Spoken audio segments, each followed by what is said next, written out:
You don't need a large income to live a large life. I'm going to take you through the 5 things that my family does to thrive on a low income. One of the biggest expenses in your budget is food. Right after housing, food is number 2 on the list of expenses. And if you fail to plan, you plan to fail, as they say. Now, I go shopping for our family every 2 weeks. I do a big shop and it costs about 500 Australian dollars. That's for a family of 3. We have a 4-year-old boy who's getting up to mischief back there. And I cook all of our meals myself. I cook breakfast, lunch and dinner, okay? It's not hard to cook when you know how, and there were cooking shorts on my channel here.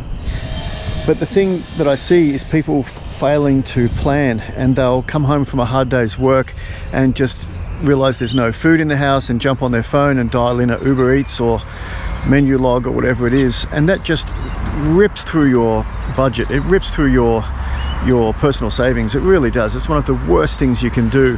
I've never, in my 53 years on this planet, have never dialed in a meal to my family. Never, ever. We occasionally, very, very occasionally, I'm talking 3 or 4 times a year, we'll eat out in a restaurant, and that will be for my wife's birthday or something special like that. Okay, Mother's Day, something like that. But, you know, we cook all of our own meals and we don't eat out, and we save money that way, and that money we save, we invest into our shares portfolio and grow our assets. The other thing that we do is we automate our bills payments or our expenses, like your gas and your electricity. We automate that. So I figured out what we were spending per year on average on electricity, for example, and I divided that into 26 equal payments, and so every 2 weeks when we get paid, $50, which is what the number is right now, goes straight to our electricity company and pays that. And I don't have to worry about getting bill shock. So, you know, one of the scariest things living in the part of the world where we live is bill shock from power companies, because the power here is just crazy expensive. I don't know what it's like in your part of the world, just comment below.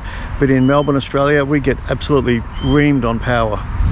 So automating our gas and electricity payments and every other kind of expense that I can find really takes the stress out, and we don't deal with any bill shock at all. Let's talk about clothing. Clothing is one of those things that will suck the money out of your household. I only buy clothes that I need. I bought a pair of jeans last week for the first time in 2 years. I bought the jumper that you see me with now, and before that, you know, I had one wind cheater that I was wearing every day. It's easier when you're older, sure. You don't feel the need to keep up with everyone else's fashion trends, and I remember when I was younger I was buying more clothes, but look, when I was younger I should have been buying shares in blue chip companies instead of buying clothes. So if you need to buy clothes that will last you for a few years. I buy basic neutral tones, dark blue jeans, brown boots, things like that. You don't need to be buying clothes all the time. Really, no one really cares what you look like. I figured it took me decades to figure that out. I mean, you can't go around looking like a hobo, but no one really cares.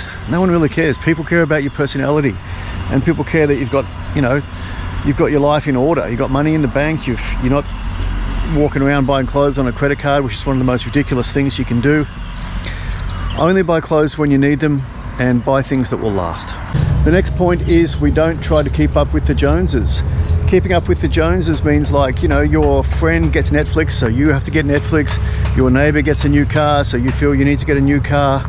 None of that makes any difference in the grand scheme of things. You need to find a point where you are content with what you have, and you don't feel the need to keep up with your peers and your neighbors and your friends. I did that in my 20s, and it cost me a lot of money.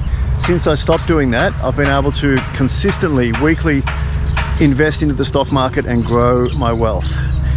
It really is pointless, absolutely pointless, trying to keep up with the Joneses. Dad, yes, mate? what are you doing?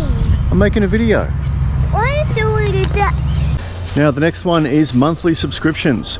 We have no monthly subscriptions. No Netflix, no Spotify, no YouTube Premium, nothing like that. You don't need all of those things. I mean, I grew up in the 80s and we had none of that. There was no internet. So, and look, we may do, and actually I think it was a better time to live back then.